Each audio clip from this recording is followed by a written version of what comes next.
Bismillahirrahmanirrahim. Assalamu alaikum, dear students of class 8. Today is 3rd July 2020 and Friday. This is your English language lecture class 8. In my last lecture, I have discussed the sentences and its type. And the first type of sentence, declarative sentence, which I have discussed. Now the second type of sentences is interrogative sentences.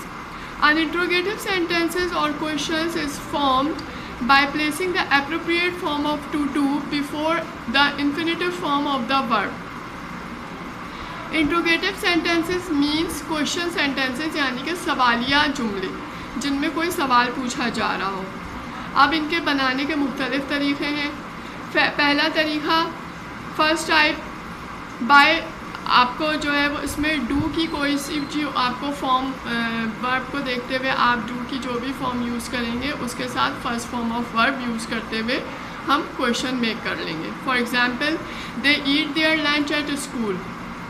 Do they eat their lunch at school. Second example, she went to school. Did she go to school.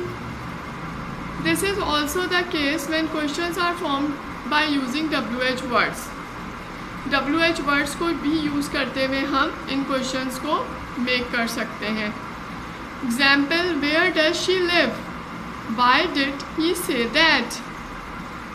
Okay, now second method for making interrogative sentences by inverting the position of the subject and any auxiliary verb.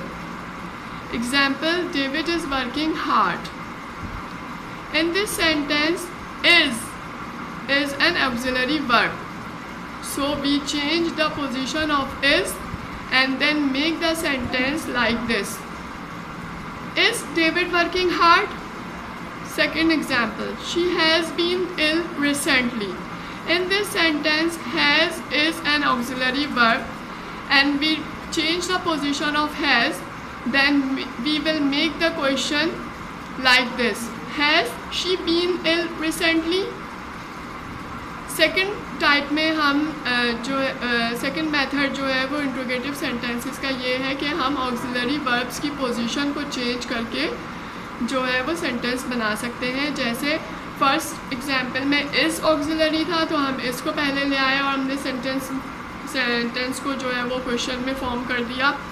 और second example में has जो था वो हमारे पास auxiliary verb था, इसकी हमने position change करी और इसको हमने क्वेश्चन में चेंज कर दिया. This is also the case when a WH questions word is used. अब इन्हीं क्वेश्चंस को हम WH वर्ड्स के साथ किस तरह क्वेश्चन मेक कर सकते हैं देखते हैं. Example, Malik has been staying in Karachi. Where has Malik been staying. Uninterrogative sentences can also be negative. For example, don't you like ice cream? एक सवालिया जुमला जो है वो नेगेटिव भी हो सकता है. For example, don't you like ice cream, क्या तुमको आइसक्रीम पसंद नहीं है. Third type of sentences are imperative sentences. Imperative sentences express request, command, advice और suggestion. In these sentences, the subject is invariably the second person pronoun you, which is generally unexpressed. Imperative sentences can be affirmative or negative. For example, shut the door is affirmative. Don't shut the window is negative. Dear students, imperative sentences वो जुमले होते हैं जिनमें कोई इल्तिजा की जा रही हो, रिक्वेस्ट की जा रही हो, हुक्म दिया जा रहा हो यानी कि कमांड, एडवाइस दी जा रही हो यानी कि मशवरा या फिर नसीहत, और सजेशन यानी कि कोई भी मशवरा. In these sentences the subject is invariable. In sentences में जो है यू इनवेरिएबल होता है यानी कि यू कंफर्म होता है और यू को हम चेंज नहीं करते यानी कि ये जुमला हम सामने वाले से कह रहे होते हैं. और यू इसमें एक्सप्रेस भी नहीं किया जाता यानी कि यू इसमें लिखा भी नहीं जाता. इम्पेरेटिव सेंटेंस मुस्बत भी होते हैं और मनफी भी होते हैं यानी कि अफर्मेटिव भी होते हैं और नेगेटिव भी होते हैं. शट द डोर, दरवाज़ा बंद कर दो. ये आपका अफर्मेटिव है. डोंट शट द विंडो, खिड़की बंद नहीं करो, ये आपका नेगेटिव इम्पेरेटिव सेंटेंस है. Fourth type of sentences is exclamatory sentences. Exclamatory sentences express a sudden strong feeling like surprise, delight, anger, disgust, etc.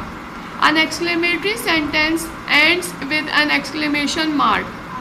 Example: what a melodious song, how interesting.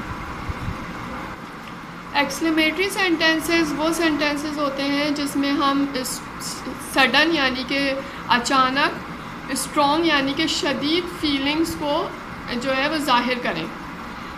जैसे surprise यानी कि हैरानी की सूरत में, delight या खुशी की सूरत में, एंगर यानी कि गुस्से की हालत में, डिसगस्ट यानी कि नाउमीदी में. An exclamatory sentence ends with an exclamation mark, और इस सेंटेंस में exclamation mark आखिर में लगाना ज़रूरी होता है. एग्जाम्पल है what a melodious song, mark of exclamation, कितना खूबसूरत गाना है, कितना मीठा गाना है. नंबर सेकंड, हाउ इंटरेस्टिंग, कितना दिलचस्प है.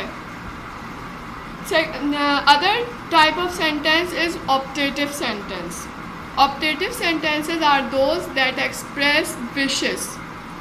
For example, long live the president, may you live long. यहाँ पर फिफ्थ टाइप सेंटेंस की जो है वो ऑप्टेटिव सेंटेंसेस है. ऑप्टेटिव सेंटेंसेस जो हैं वो ख्वाहिशात पर मबनी सेंटेंसेस होते हैं जिसमें किसी भी ख्वाहिश को ज़ाहिर किया जा रहा हो. Example, long live the president, तुम्हें लंबी उम्र मिले president. May you live long, तुम ज़्यादा उम्र जियो, ज़्यादा लंबी उम्र जियो. ऑप्टेटिव सेंटेंसेस में विशेस के साथ दुआया कलमात भी होते हैं. Okay class, I have discuss all the types of sentences. Now you have an exercise on page number 3, class 8. Exercise A. Rearrange the following words to make meaningful sentences. Use the appropriate punctuation marks where required. इस exercise में आपको different words दिए हुए हैं जो कि अपनी सही पोजीशन में नहीं लिखे हुए. इन वर्ड्स को आपने सही पोजीशन में अरेंज करने के बाद एक मीनिंगफुल यानी कि एक मायने से भरपूर सेंटेंस बनाना है, जुमला बनाना है. पहला मैं आपको बता रही हूँ. ओके, उसके बाद you have to do the rest exercise और you can tally with my exercise. Exercise A is your homework. Yes, party, first sentence, party nice at time had she a the. After rearranging these words into a sentence, you get she had a nice time at the party.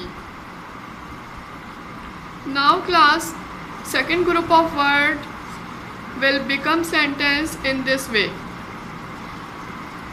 You don't have enough money to buy a car, full stop. In this way you have to complete this exercise or you can tally with my exercise. Okay, thank you class. Allah Hafiz. Till then, next lecture.